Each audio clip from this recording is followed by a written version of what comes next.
Hello everyone. Today, let's talk a little bit about the nature versus nurture debate. It's come up on several live streams recently, and I think it's about time that I talked about it just a little bit here. First off, some definitions.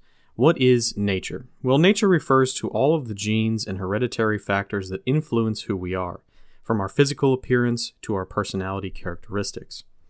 Now, nurture refers to all of the environmental variables that impact who we are, including our early childhood experiences, how we were raised, our social relationships, and our surrounding culture.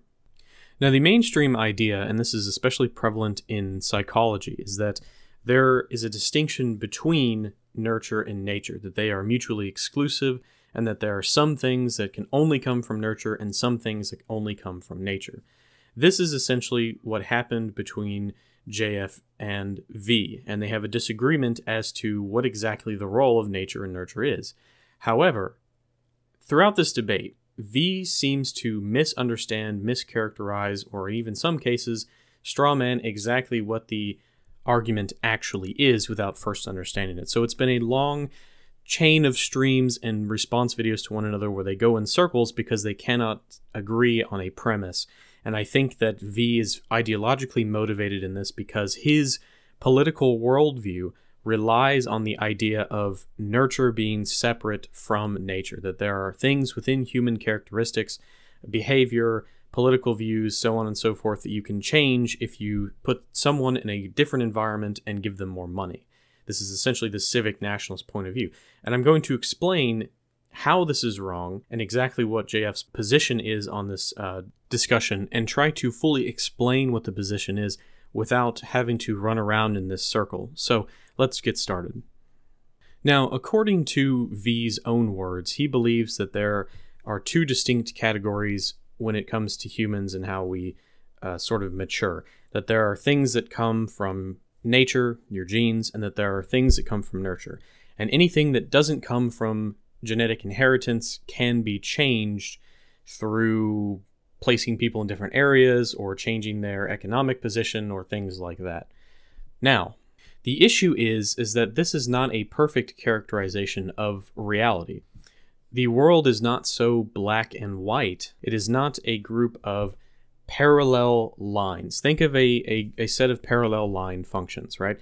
They never intersect with one another. They never come in contact with another. They go on endlessly, and that there's no cross in between them. This is, however, incorrect thinking. Think of it more as a pair of perpendicular lines, two functions that intersect at some point. This is the reality of how genes and their environment influence and interact with one another. You could almost go as far as to say it is a symbiotic relationship between the two. So this is exactly what JF is trying to explain when he titles the video, "The Nature of Nurture." And when he describes the Vee fallacy, I think he is meaning to say that Vee is looking at things in the wrong light. So let's give an analogy for this scenario. Let's say that Vee and JF are in a scientific laboratory and they have a microscope, and they want to zoom in on a sample with the microscope and determine exactly what it's made up of. So they take their slide, and on the slide is human political opinion and behavior. So they take that and they put it underneath the microscope. And Vee goes up to it and he immediately clicks the microscope to zoom in all the way to 258 times, right? So he zoomed in as far as he possibly can. And when he zooms in, he sees two distinct parallel lines. And he says, "Aha, JF, look at this. Two parallel lines, nature and nurture don't intersect, and that this proves my theory." And JF comes up to him and says, "No, no, no. Vee, my friend, you have to do this." And he clicks the microscope backwards one, and he changes it from 250 to 100 times magnification. And the microscope goes up, and you look again at the sample, and you'll see that there are many times where nature and nurture intersect with one another. So Vee is very focused on one aspect of the relationship between nature and nurture. Yes, there are things that are influenced and affected by the environment around you. For example, I pointed this out a couple of videos ago, where when you take a child and you put them in an environment where they're abused, their childhood IQ drops by several points. Not much, but it is a demonstrable effect. The same thing with malnutrition. If you bring up a child and you malnourish them from childhood into their teenage years, eventually as they grow up into adults, they suffer from lack of the ability to absorb certain vitamins like B12. And this is where we get into the Vee straw man. He thinks that JF's argument is one from genetic determinism, or that he's as what psychologists would call a nativist rather than an empiricist, which is silly. But this is not the argument that he's trying to make. What he's trying to say is, Vee, you need to zoom out and look at the relationship between nature and nurture, rather than this black-white false dichotomy that seems to be the mainstream and seems to be the basis for a lot of civic nationalism. The topic that they really harped on about this was the inclusion of Muslims into a society. So, for example, if you wanted to look at the argument sort of like this, there are two components to the mainstream nature versus nurture debate, and that is, one, genes program for many traits with a subordinate role for the environment, and two, genetic/environmental contributions to a trait can be separated on a percentage basis.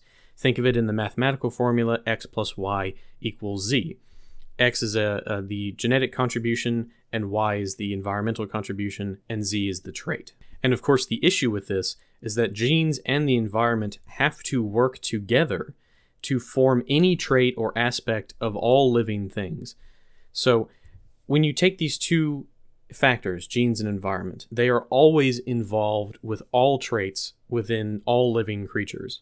For example, and I think the caller on the most recent live stream pointed this out, if you go back all the way to the Big Bang and the formation of planets and the formation of the Earth, this is the preliminary determining factor in whether or not life will evolve, you could say, on the Earth. So the fact that we have a certain atmospheric conditions and that we're in the habitable zone of the sun and all this and that, this is the natural part of why life comes to exist. However, life would also not exist if it did not have genes to propagate itself with. So if you remove nature or genes from the equation, you do not get life in any aspect.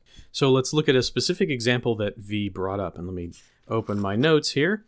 He says that nurture is things like the personality of the parents, the environment, the culture, and the society that humans are raised in, and this influences political opinion. Let's look at the personality of the parents.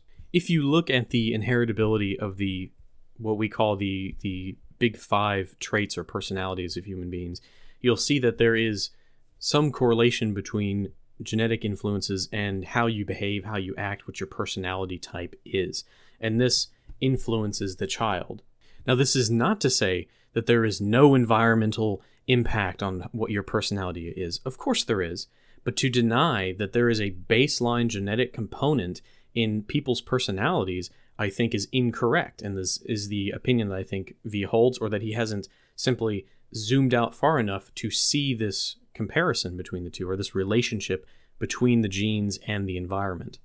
Now, if we look at culture and society, the same thing happens.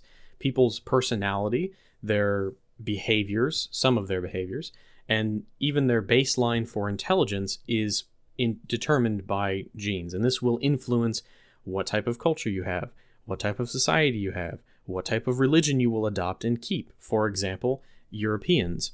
Over time, Europeans have culled the more violent of their population through a heavy-handed state, through state executions, and through warfare, that over time, the society became less and less violent as the people that held violent genes were not allowed to reproduce. They were killed off before they could produce genetic offspring.